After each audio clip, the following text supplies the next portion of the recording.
ನಿನ್ನ ಕರುಣಾಮೃತವನ್ನಿಟ್ಟು ಕಾಪಾಡುತ್ತಂದೇ ಕಾಪಾಡು.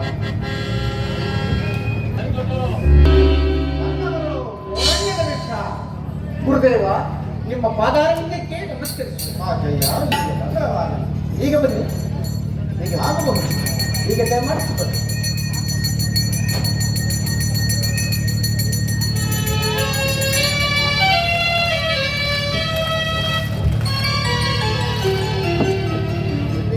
ಗುರುದೇವ, ನಿಮ್ಮನ್ನು ನೋಡಿ ನಾನು ಧನ್ಯನಾದೆ. ತಾವು ಬಂದಿರುವ ವಿಚಾರವನ್ನು ತಿಳಿಸಬೇಕೆಂದು ಬೇಡಿಕೊಳ್ಳಿ. ಮಾತಯ್ಯ, ನಮಗೆ ನಾವು ಬಹಳ ದೂರದಿಂದ ಬಂದಿದ್ದೇವೆ. ನಮಗೆ ತುಂಬಾ ಹಸಿವಾಗುತ್ತಿರುವುದು. ಅದಕ್ಕೆ ಚಿಂತಿಯು ಇನ್ನು ಸ್ವಲ್ಪ ಗಳಿಗೆನೇ ಭೋಜನ ಸಿದ್ಧಪಡಿಸುತ್ತೇನೆ. ತಾವು ಚಿಂತಿಸದೆ. ಬಹಳ ಸಂತೋಷ. ಆದರೆ ಸ್ವಾಮಿ, ಮಾತಯ್ಯ, ನಮಗೆ ನಾರದ ಅಡುಗೆ ಎಂದರೆ ತುಂಬಾ ಪ್ರೀತಿ. ಅದನ್ನೇ ಮಾಡಿಸುವೆಯೋ? ಅಷ್ಟೇ ತಾನೇ, ನಾರದನಿಗೆ ತಾನೆ ಮಾಡಿಸುತ್ತೇನೆ ಬಿಡಿ. ಅದಕ್ಕೆ ಚಿಂತೆಯು ಸತ್ಯವಾಗಿಯೂ ನನ್ನ ಹೆಸರಿತು. ಗುರುದೇವ, ನನ್ನನ್ನು ಅನುಮಾನಿಸುತ್ತಿರುವನ ಸೂರ್ಯಚಂದ್ರರ ಪಾದ ಸಾಕ್ಷಿಯಾಗಿ, ನಿಮ್ಮ ಪಾದ ಸಾಕ್ಷಿಯಾಗಿಯೂ ನೀವು ಹೇಳಿದ ಅಡಿಗೆಯನ್ನೇ ಮಾಡಿಸುತ್ತೇನೆ. ಏನೆಂದು ತಿಳಿಸಿ ಗುರುದೇವ.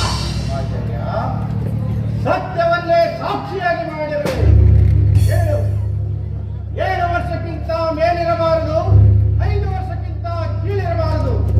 ಅಂತಹ ಬಾಲಕರನ್ನು ಕತ್ತರಿಸಿ ನಮಗೆ ಅಡುಗೆಯನ್ನು ಮಾಡಿ ಭೋಜನವನ್ನು ಸಿದ್ಧಪಡಿಸು.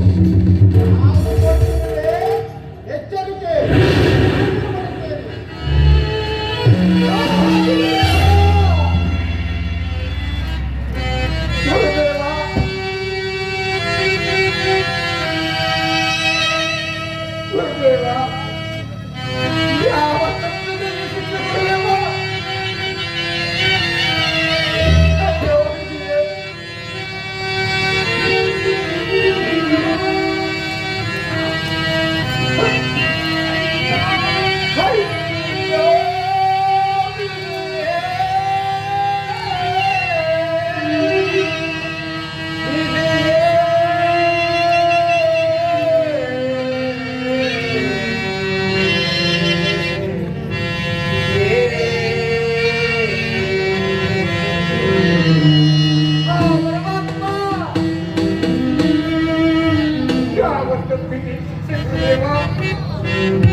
ಅದು ಕಿತ್ತುಕೊಂಡೆ ಗುರುದೇವ. ಒಂದು ಕಳೆದುಕೊಂಡು ನಾನು ಹೇಗೆ ಬದುಕಲಿ ಗುರುದೇವ? ಗುರುಗಳಿಗೆ ಮಾತು ಕೊಟ್ಟದ್ದು ಅದೆಂತಹ ಕಠಿಣವಾದ ಕಾರ್ಯವಾದರೂ ನಡೆಸಿಕೊಡಲಿ. ಹೀಗೆ ನನಗೆ ನಿಶ್ಚಯ ಕೊಟ್ಟದಂತಾಗಿದೆಯಲ್ಲ. ಮಲ್ಲಿಕಾ, ಮಲ್ಲಿಕಾ,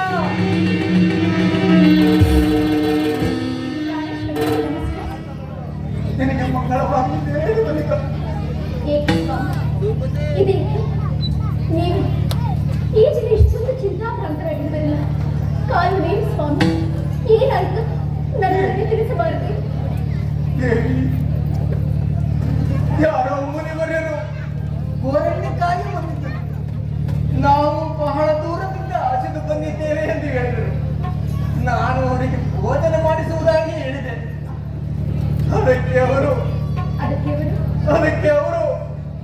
7 ವರ್ಷಕ್ಕಿಂತ ದೊಡ್ಡವನಿರಬಾರದು, 5 ವರ್ಷಕ್ಕಿಂತ ಚಿಕ್ಕವನಿರಬಾರದು ಅಂತ ದೊಡ್ಡ ಮಗುವನ್ನು ಕತ್ತರಿಸಿ ಭೋಜನದಿಂದ ಬಡಿಸುವ ಎಂದು ಹೇಳಿ ಹೋಗಿರುವರು. ಈಗೇನು ಮಾಡುವುದು ದೇವಿ? ನನಗೆ ನಿತ್ಯ ಹೋಗದಂತಾಗಿದೆ. ಇದೆಂತ ಸತ್ತ ಪರೀಕ್ಷೆ ಸ್ವಾಮಿ? ಇದೆಂತ ಇಂಥ ಒಬ್ಬ ಮಗನನ್ನು ಕಳೆದುಕೊಂಡು ನಾವು ಹೇಗೆ ಬದುಕುವುದು ದೇವಿ? ಈ ಮಾತನ್ನು ನಾನು ಹೇಗೆ ತಾನೇ ಸಹಿಸಿಕೊಳ್ಳಲು ಸ್ವಾಮಿ? ನನಗೆ ನಿತ್ಯವೇ ಹೋಗದಂತಾಗಿದೆ ದೇವಿ.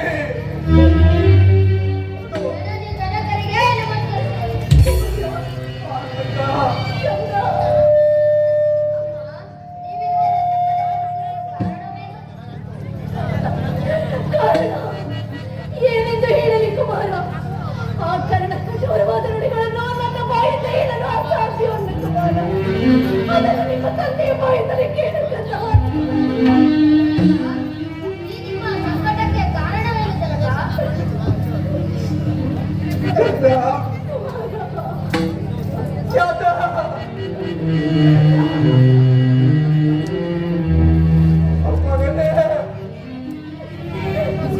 ಯಾರೋ ಮುನಿವರಿಯರು ಗೋರಣ್ಯಕ್ಕಾಗಿ ಬಂದಿದ್ದರು.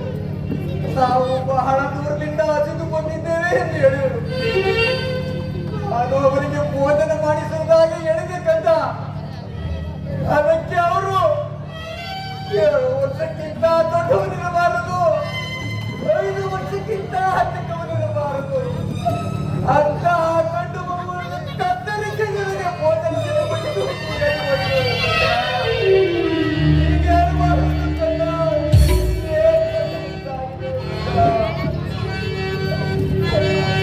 ಅದನ್ನು ನಾನು ಅವರಿಗೆ ಮಾತು ಕೊಟ್ಟಿದ್ದೇನೆ ಕಂದ, ಮಾತು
ಮಗನೇ ಗಂಡ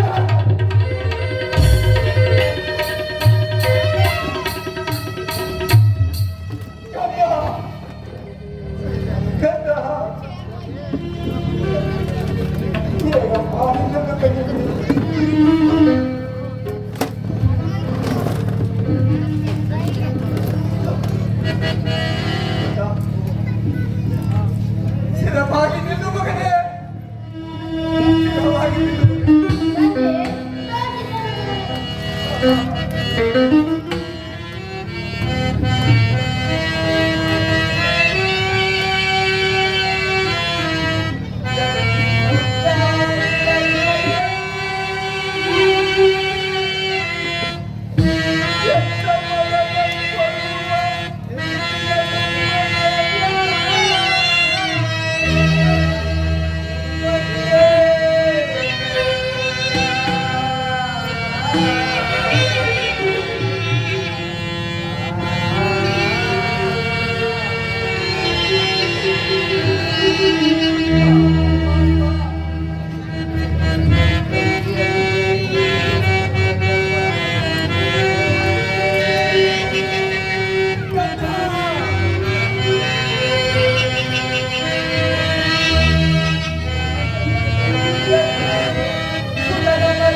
ನಾನು ಓರ್ವನೆ ಕುಳಿತು ಭೋಜನ ಮಾಡುವುದಿಲ್ಲ.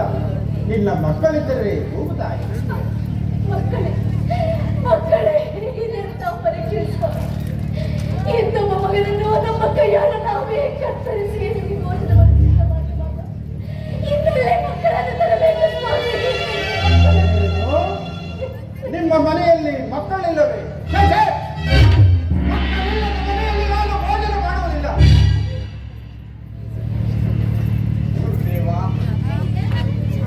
ಇಂಥ ಒಬ್ಬ ಮಗನನ್ನು ನಾನೇ ನನ್ನ ಕೈಯಾರ ಕಡಿದು ಭೋಜನ ಸಿದ್ಧಪಡಿಸಿರುವ ಇನ್ನೆಲ್ಲಿಯ ಮಗನನ್ನು ದಯಮಾಡಿ ಭೋಜನ ಮಾಡಿ ಸ್ವಾಮಿ, ದಯಮಾಡಿ ಅಜ್ಜಯ್ಯ, ನಿನ್ನ ಜ್ಞಾನವನ್ನು ತೊರೆದು ನಿನ್ನ ಬಾಲಕರ ಹೆಸರನ್ನು ಹಿಡಿದು ಕೂಗುವುದಾಗಿ. ಗುರುದೇವ, ನನ್ನನ್ನು ಹೀಗೆ ಏಕೆ ಪರೀಕ್ಷಿಸುತ್ತೀರಿ? ಕೂಗು ಕಂದ. ಆಗಲಿ ಗುರುದೇವ. ದೇವಿ, ಖ್ಯಾತ ಮಗನೇ, ಕಂದ ಕಂದ,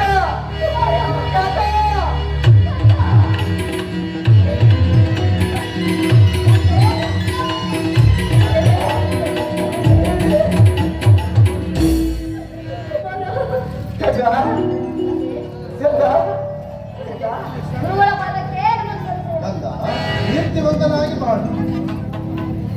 ಗುರುದೇವ, ಗುರುದೇವ, ನನ್ನ ಅಜ್ಞಾನವನ್ನು ಹೋಗಲಾಡಿಸಿ ಜ್ಞಾನವನ್ನು ಕೊಟ್ಟಿರುವಿರಿ. ನನ್ನಿಂದ ನಿಮಗಾಗಬೇಕಾದ ಕಾರ್ಯವನ್ನು ತಿಳಿಸಿ ಗುರುದೇವ, ಅದೇನೆಂದು ತಿಳಿಸಿ ಖಂಡಿತ ನಡೆಸಿಕೊಡುತ್ತೇನೆ.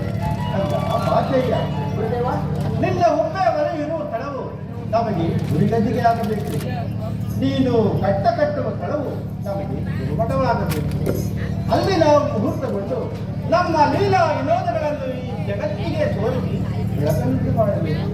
ಆದ್ದರಿಂದ ನೀನು ಈ ಸ್ಥಳವನ್ನು ನಮಗೆ ಬಿಟ್ಟು ಬೊಪ್ಪೇಗೌಡನಪುರದ ಪಶ್ಚಿಮ ಭಾಗದಲ್ಲಿ ನೆಲೆಸುವನಾಗು. ಆಗಲಿ ಗುರುದೇವ, ಎಲ್ಲವೂ ತಮ್ಮ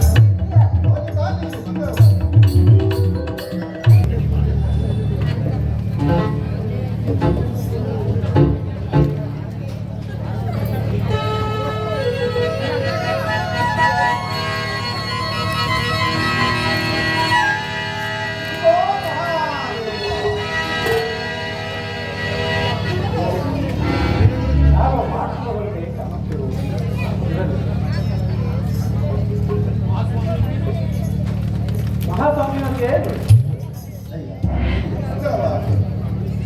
ಸ್ವಾಮಿ, ತಾವು ಯಾರೆಂಬುದನ್ನು ತಿಳಿಸಬೇಕೆಂದು ನಾವು ಕರೆಗೆ ಹಿಡಿಯುವುದು ಕಾಲಜ್ಞಾನವನ್ನು ಹೇಳುವ ಯೋಗಿಗಳು. ನಾವು ತಲುಪುವ ತಾಣವೇ ನಮಗೆ ತಲೆಗೊಟ್ಟು. ನಾವು ಯೋಗಿಗಳು, ನಮಗೆ ಯಾರ ಅಂತೆಯೂ ಇಲ್ಲ. ಹಿರಿಯರಪ್ಪ ಸ್ವಾಮಿ, ಪಕ್ಕದಲ್ಲಿ ಕಾಣುತ್ತಿರುವುದೇ ಇಲ್ಲಿ ಕಾಣುತ್ತಿರುವುದೇ ನನ್ನ ಜಮೀನು. ಈ ಜಮೀನು ನನ್ನ ಹೆಸರು ವೀರೇಗೌಡ ಎಂದು. ಈ ಜಮೀನು ಹಳ್ಳ ದಿಣ್ಣೆಯಾಗಿ ಇರುವುದರಿಂದ ಇದನ್ನು ಮತ ಮಾಡುತ್ತಿರುತ್ತದೆ. ಅಯ್ಯ, ನಿನ್ನ ಜಮೀನನ್ನು ನಾವು ಕ್ಷಣ ಮಾತ್ರದಲ್ಲಿ ಸಮರಾಗಿ ಮಾಡಿಕೊಳ್ತೇವೆ. ನೀನು ಹೋಗಿ ನಾವು ಸಿದ್ಧಪತ್ರೆಯನ್ನು ಕುಡಿಯಲು ಒಂದು ಭಿಕ್ಷಣವನ್ನು ತಂದುಕೊಡೋಣ. ಆಗಬಹುದು ಸ್ವಾಮಿ.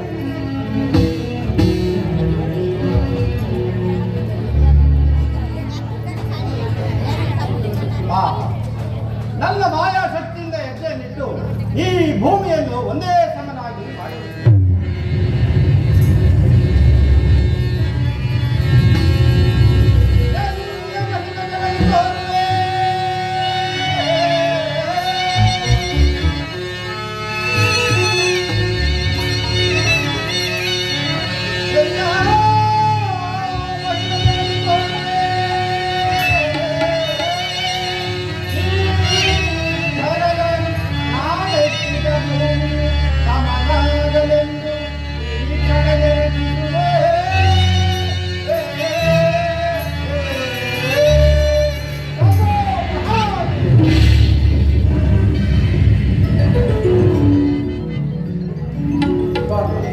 ಇದು ತೆಗೆದುಕೊಳ್ಳಿ.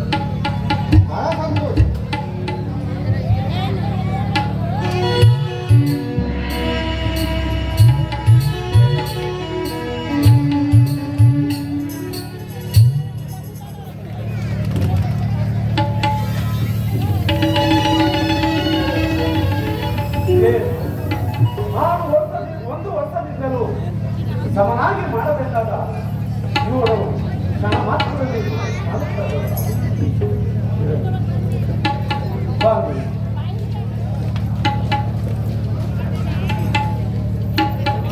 ನಿಮ್ಮ ಮಹತ್ವವನ್ನು ಎಷ್ಟು ವಹಿಸಿದರು ಈ ಕಿಂಚಲನ ಮೇಲೆ ದಯ ತೋರಿ ತಮ್ಮಿಂದ ಏನಾಗಬೇಕೆಂದು ಬೇಡಿಕೊಂಡರು. ನಾವು ಗುರುತಿಸಿ ಬಂದಿರುವ ಕಾಡಂತರಹಳ್ಳಿ ಮಡಿವಾಳ ಮಾಚಯ್ಯನ ಹುದ್ದೆವರೆಗೂ ಅಲ್ಲಿ ಗುರಿಗದ್ದಿಯಾಗುತ್ತದೆ. ಅಲ್ಲದೆ ಆ ಜಾಗದಲ್ಲಿ ಒಂದು ಸುಂದರವಾದ ಚಂದ್ರಶಾಲೆಯನ್ನು ಮತ್ತು ಸುಂದರವಾದ ಗೋಪನ್ನು ನಿರ್ಮಿಸಿಕೊಡುತ್ತೇನೆ. ಸ್ವಾಮಿ, ಆಗಬಹುದು. ಶಾಶ್ವತವಾದ ಎಲ್ಲ ಧಾರೆಯನ್ನು ಕಟ್ಟಿಸಲು ನಾನು ಇಲ್ಲದೇ ಹೋಗುವುದು. ಹೋಗಿ ಬಾ, ನಿನಗೆ ಮಗವಾಗಲಿ.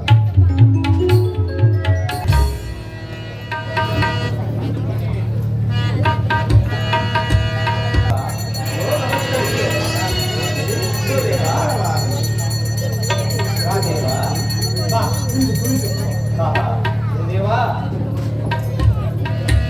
ರಾಜಸ್ವಾಮಿ, ಇದುವರೆಗೂ ಇದ್ದ ನಿಮ್ಮ ಹೆಸರನ್ನು ಇನ್ನು ಮುಂದೆ ಕಿಡುಗಣ್ಣ ರಾಜಪಾಣಿ ಎಂದು ನಾಮಕರಣ ಮಾಡುತ್ತೇವೆ. ಮುಂದೆ ಧರೆಯಲ್ಲಿ ಈ ಹೆಸರೇ ಅಚಂದ್ರಾರ್ಥವಾಗಿ ಉಳಿದಿದೆ. ಗುರುದೇವ,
ದೇವ, ಪರಜ್ಯೋತಿ ಸ್ವರೂಪರಾದ ಪರಮಾತ್ಮ ನಿಮ್ಮ ಮಹಿಮೆಯನ್ನು ಅರಿತವನ್ಯಾರು? ನಿಗಮ ಗೋಚರವು ನಿತ್ಯಾನಂದ ಸರ್ವವಾಗಿರುವ ನೀವು ಕಾಲಜ್ಞಾನವನ್ನು ಅರಿತವರು. ಶಿವಸಂತೆ ಮಹಾಭಾರವಿದ್ದು ಕಂದಾಯವನ್ನು ರಾಸು ಮಾಡಿ ಒಂದು ಕಡೆ ಶಿವತಂತೆ ಇಟ್ಟು ಮತ್ತೊಂದು ಕಡೆ ಧರೆಯನ್ನಿಟ್ಟು ತೂಗಲು ಧರೆಗಿಂತ ಶಿವತಂತೆಯೇ ಭಾರವಾದ ಕಾರಣ ಪರಸ್ಪರ ವಸ್ತುವಾದ ತಮಗೆ ಧರೆಗೆ ದೊಡ್ಡವರು ಎಂಬ ನಾಮಾಂಕಿತವೂ ಬಂದಿತು. ಅಂತಹ ತಮ್ಮ ಶಿಷ್ಯನಾದ ನಾನೇ ಧನ್ಯನು. ಗುರುದೇವ, ಅನೇಕ ಪಾವಾಡಗಳನ್ನು ಗೆದ್ದಿರುವ ನಿಮ್ಮ ಮಹಿಮೆಯು ಅಸಾಧ್ಯವೇ ಸರಿ. ಹಾಗಿರಲಿ, ನೀವೀಗಲೇ ದೊಡ್ಡಮ್ಮ ತಾಯಿ ಚೆನ್ನಮ್ಮನವರನ್ನು ಬರಮಾಡಿದೆ. ಆಗಬಹುದು ಗುರುದೇವ. ಅಮ್ಮ, ದೊಡ್ಡಮ್ಮ ತಾಯಿ ಚೆನ್ನಮ್ಮ, ಬೇಗನೆ ಬನ್ನಿ.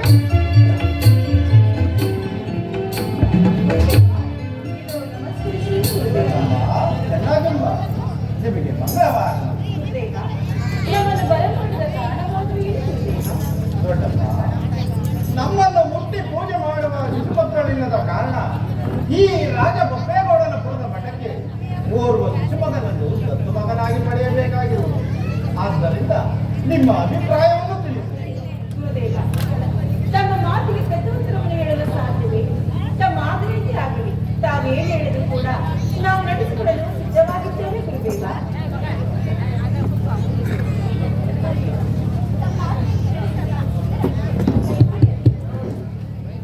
ಗುರುದೇವ, ತಾವು ಹಿಂದೆ ಜೀವಿಸಿ ಬಂದಿರುವ ಶಿಷ್ಯರನ್ನು ಕರೆತರುವುದು ಉತ್ತಮವಲ್ಲವೇ?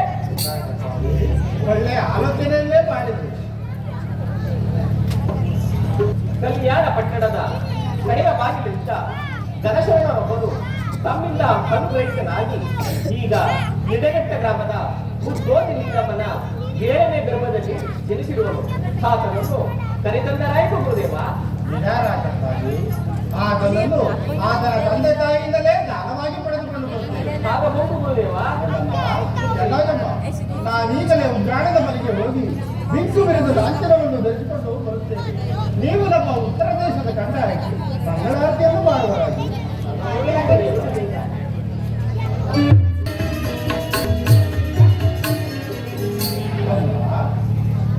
ಈ ಮುತ್ತು ರತ್ನಗಳು ನಮ್ಮ ಮಠದ ಮುಗುಲು ಜೋಡಕ್ಕೆ ಸಮಾನವು. ನಾವು ಈ ಭಿಕ್ಷೆಗಾಗಿ ಬರಲು ತಾಯಿ. ಹೇ, ನಿಮಗೆ ಈ ಮುತ್ತು ರತ್ನವು ಬೇಡವೇ?